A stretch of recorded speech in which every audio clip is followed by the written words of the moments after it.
오늘 주시는 말씀은 고린도후서 11장 1절로 6절 말씀입니다. 고린도후서 11장 1절로 6절 말씀 함께 봉독하겠습니다. 원하건대 너희는 나의 좀 어리석은 것을 용납하라.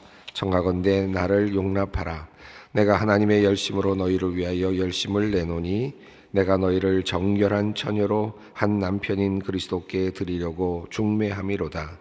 그러나 나는 뱀이 그 관계로 하와를 미혹한 것 같이 너희 마음이 그리스도를 향하는 진실함과 깨끗함에서 떠나 부패할까 두려워하노라.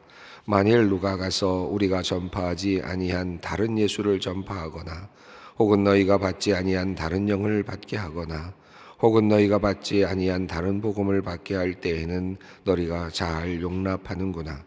나는 지극히 크다는 사도들보다 부족한 것이 조금도 없는 줄로 생각하노라. 내가 비록 말에는 부족하나 지식에는 그렇지 아니하니 이것을 우리가 모든 사람들 가운데서 모든 일로 너희에게 나타내었노라. 아멘. 고린도후서 10장부터 시작되는 또 다른 그 바울의 변론이 지금 이어지고 있습니다. 바울은 너희가 너희를 대면하여 볼 때에는 나를 온유하다라고 그렇게 이야기하면서도 또 내가 밖에 나가서 편지를 쓸 때는 담대하다라고 말하는 너희들을 향하여서 내가 그렇지 않다라고 하는 말로 시작을 했습니다. 너희들을 향하여서는 형제를 대하듯이 그렇게 대하였지만 또 밖에서 글을 쓸 때는 그리스도를 대적하는 사람들, 특별히 육신을 따라 행하는 사람들을 향하여 글을 썼다라고 그렇게 이야기를 시작하면서 자신에 대한 변론을 이제 시작을 했죠. 그리고 지금 오늘 본문에까지 이제 이 본문의 이야기가 흘러가고 있습니다. 이 바울이 경험했던 그 어려움이 무엇이었을까? 우리가 이 이야기의 흐름을 통해서 몇 가지 알 수 있게 되는데 아마 가장 큰 바울의 고린도 교회에서의 어떤 오해라고 한다면 아마도 추측컨대 헌금과 관련된 것이 아니었을까 그런 생각을 해보게 됩니다. 헌금을 거두고 또 예루살렘으로 갈 헌금을 독려하는 과정에서 그 안에 들어온 고린도 교회 안으로 들어온 또 다른 어떤 그 사도라 하는 사람들 혹은 복음을 전하는 사람들의 어떤 다른 어떤 이야기를 통해서 그것이 뭔가 이렇게 삐끗해지는 이런 문제에 봉착하지 않았을까 하는 그런 이제 예상을 해보게 되죠. 가장 큰 문제가 아마 헌금의 문제가 아니었을까. 헌금을 통해서 헌금과 관련된 문제를 통해서 바울과 고린도 교회 사이가 이렇게 벌어지는 그런 과정이 아니었을까 생각을 합니다. 그리고 이제 10장부터 나오는 이야기를 보면 바울이 만났을 때는 온순하고 정말 그 어찌 보면 겸손한 모습인데 이제 그 또 다른 모습 편지로 보낼 때는 아주 강하고 담대한 모습으로 편지를 쓰는 것을 보면서 뭔가 다르다라는 것 그런 모습에서 특별히 대면하여 보았을 때 바울이 이렇게 볼품없는 모습 초라한 모습 또는 그저 겸손한 모습 말도 제대로 못하는 그런 모습 이런 것들이 고린도 교회에 어떤 실망감을 준 것이 아닌가 하는 그런 생각을 합니다.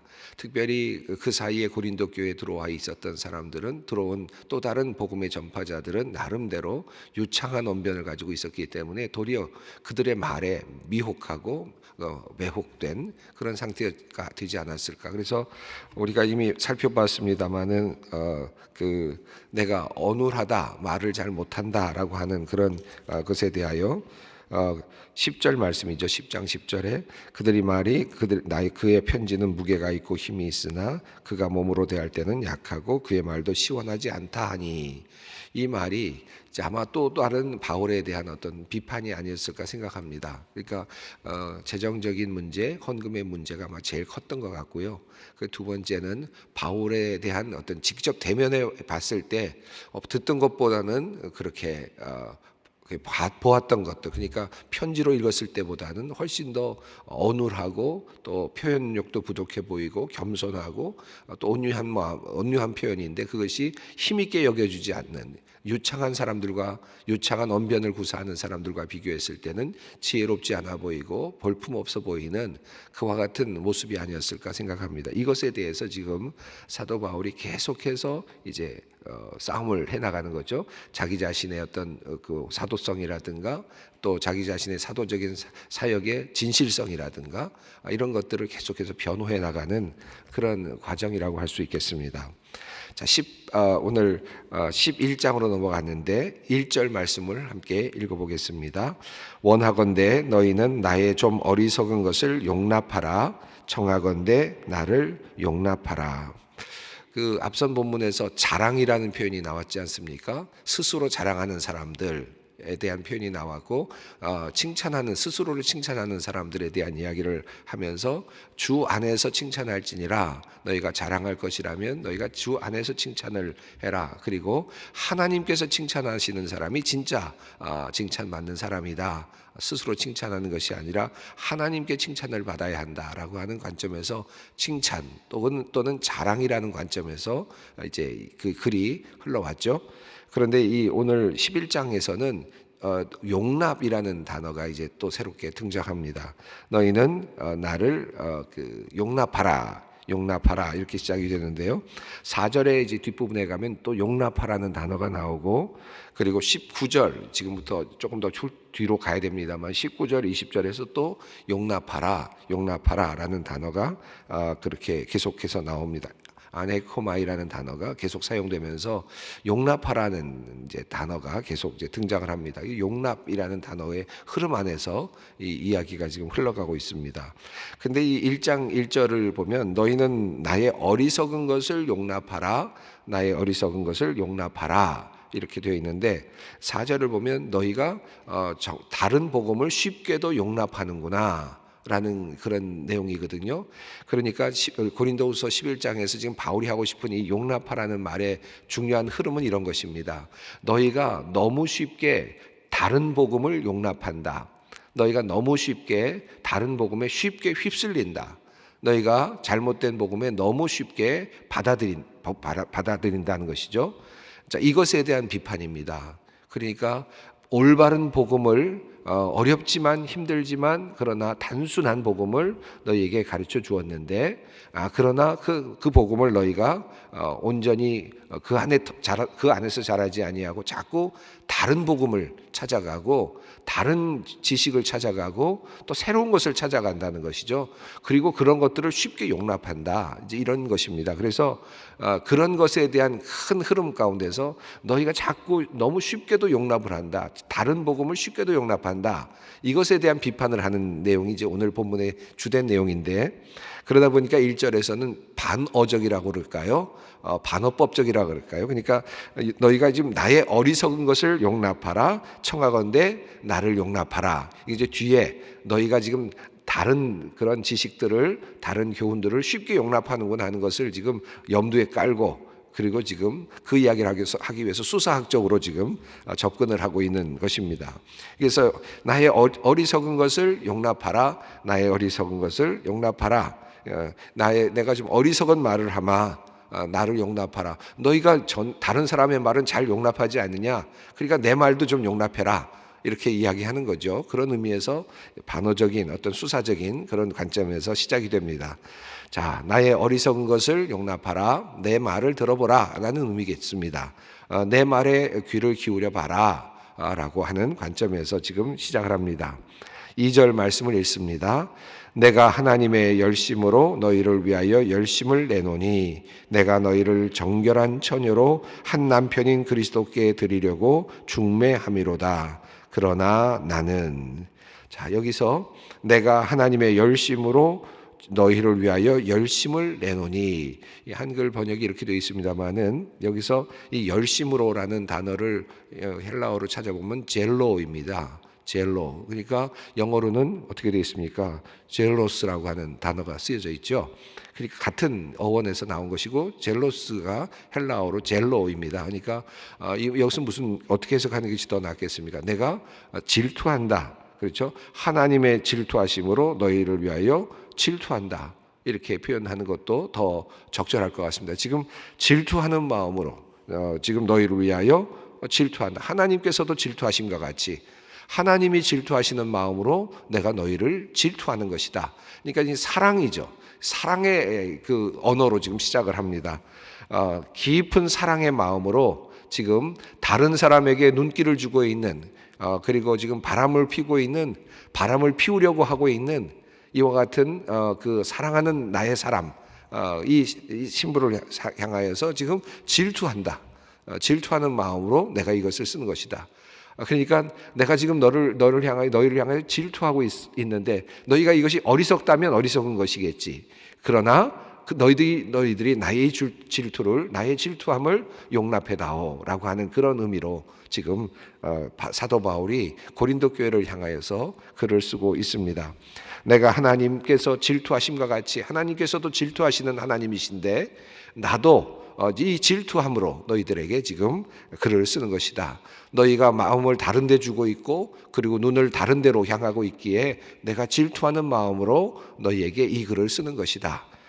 것입니다. 내가 하나님의 질투함으로 너희를 위하여 질투한다. 자, 내가 너희를 정결한 처녀로 한 남편인 그리스도께 드리려고 중매함이로라. 내가 원했던 것은 무엇인가 하면 바로 그리스도에게 고린도 교회를 이렇게 그 정결한 처녀로 그렇게 중매하려고 하는 것이다.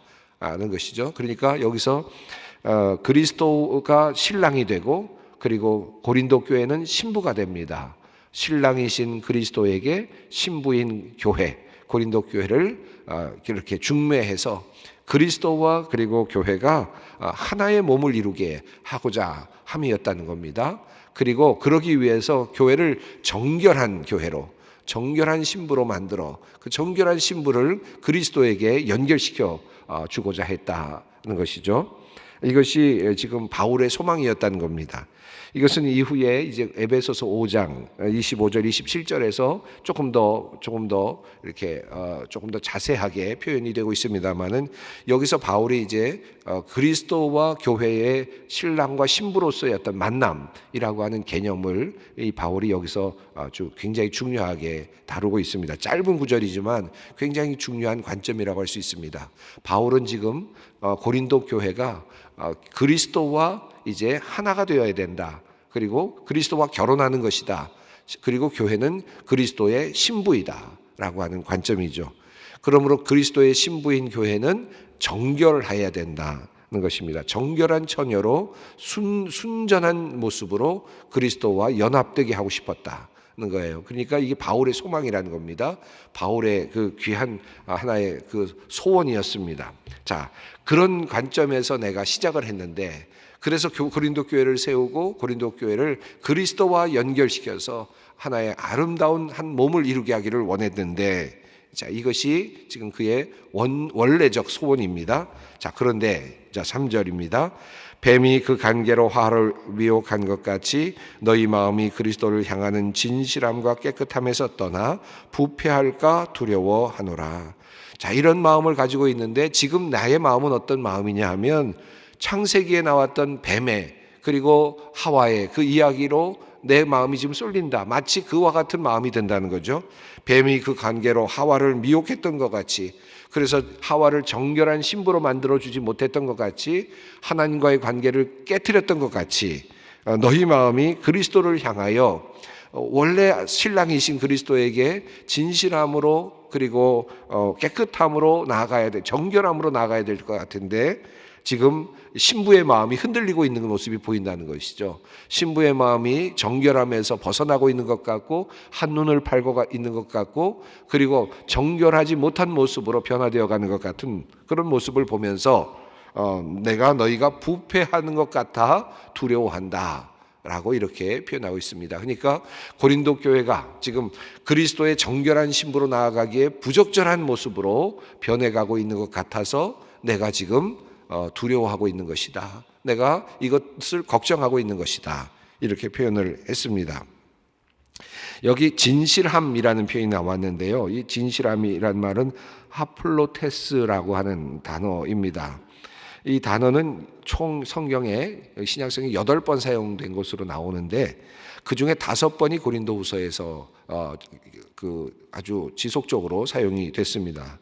근데 이 뜻은 크게 보면 3가지 정도의 뜻이 있어요. 하나는 진실하다라는 뜻이 있고요. 하나는 또 단순하다라고 하는 표현이 있고, 또 하나는 풍성하다, 넉넉하다라고 하는 표현이 있습니다. 고린도후서 8장 2절 그리고 9장 11절 13절에서는 너희의 풍족한 열매, 그러니까 연보, 풍족한 연보라는 표현을 쓸 때 이 단어가 쓰여졌어요.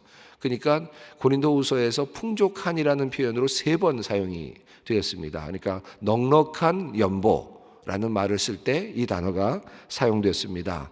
그래서 여기서도 이것을 진실함으로도 번역을 할 수 있지만 여기서 너희 마음이 그리스도를 향하는 넉넉함과라는 말로도 풍성함과라는 말로도 연결해서 번역할 수 있습니다. 이 말씀은 이제 앞서 말씀드렸던 연보와 관련되어 있는 그 고린도 교회와의 어떤 그 마찰이라 그럴까요? 오해라 그럴까요? 이 문제를 생각한다면 너희를 정말 그리스도 앞에서 정말 풍성한 열매를 드리는, 그렇죠? 풍족한 열매를 넉넉한 헌금을 드리는 모습으로, 그런 모습의 신부로 그렇게 주님께 드리기를 원했다라는 말로 이해한다면 여기서 그리스도를 향하는 넉넉함과라는 말로 이해할 수 있고 또 번역을 할 수도 있을 겁니다. 물론 맥락상으로 보면 그리스도를 향한 진실함이라는 표현이 조금 더 낮게 번역되었을 수도 있겠지만 그 속뜻 안에 있는 넉넉함이라는 뜻을 여기다 대입해 보면 연보와 관련해서 이 고린도 교회가 넉넉한 모습으로 하나님께 나아가기를 원했는데 라는 그런 방식으로 이 단어를 바꿔 해석할 수도 있다는 뜻이죠. 또 하나는 단순함이라는 표현도 있습니다. 여기 또 이것을 대입해도 충분히 가능합니다. 너희 마음이 그리스도를 향하는 단순함과, 자꾸 복잡하게 만들지 말고 그리스도를 향한 단순함, 그리스도를 향한 그 담백함, 그렇죠? 이 단순함으로 나가기를 원한다라는 말로도 이해할 수 있습니다. 그러니까 이 하플로테스라는 말의 그 속뜻 3가지를 그대로 다 적용해도 다 뜻이 통한다고 볼 수 있겠는데, 우리 한글 성경은 진실함으로 이렇게 통했고 또 영어 성경들도 대부분 진실함으로 그렇게 번역을 했습니다. 저는 이것을 쭉 읽으면서 마음속에는 풍성함일 수도 있겠다, 또 한편으로는 단순함이라는 표현으로도 충분히 해석할 수 있겠다고 생각합니다. 깨끗함에서 떠나라고 하는데 이 하그노테스는 성경에 2번밖에 안 나오는데 딱 2번 고린도 후서에 나오는 단어입니다. 내가 환난과 궁핍 속에서도 깨끗함과 지식과 그리고 오래 참음과 그런 것을 가지고 의의 무기를 가지고 너희를 대하였다라고 말하는 고린도후서 6장 6절 말씀에서 한번 나오고요. 여기에서 또 나옵니다. 이것 역시 순결하다 그리고 고상하다라고 하는 그런 표현입니다. purity 또는 chastity 뭐 이런 표현이 여기에 해당되겠습니다. 자, 그래서 깨끗함이라고 하는 단어로 이렇게 표현했습니다. 이런 마음이 지금 너희에게서 사라질까봐 두렵다는 것이죠. 4절 말씀 읽습니다. 만일 누가 가서 우리가 전파하지 아니한 다른 예수를 전파하거나 혹은 너희가 받지 아니한 다른 영을 받게 하거나 혹은 너희가 받지 아니한 다른 복음을 받게 할 때에는 너희가 잘 용납하는구나. 여기서 용납이라는 단어가 나옵니다. 3가지를 얘기했는데요. 다른 예수를 전파할 때도 너희가 용납하고, 다른 영을 받게 할 때도 너희가 용납하고, 다른 복음을 받게 할 때도 너희가 용납한다. 그러니까 변질되는 것에 대해서 너희가 쉽게 용납을 한다라는 뜻입니다.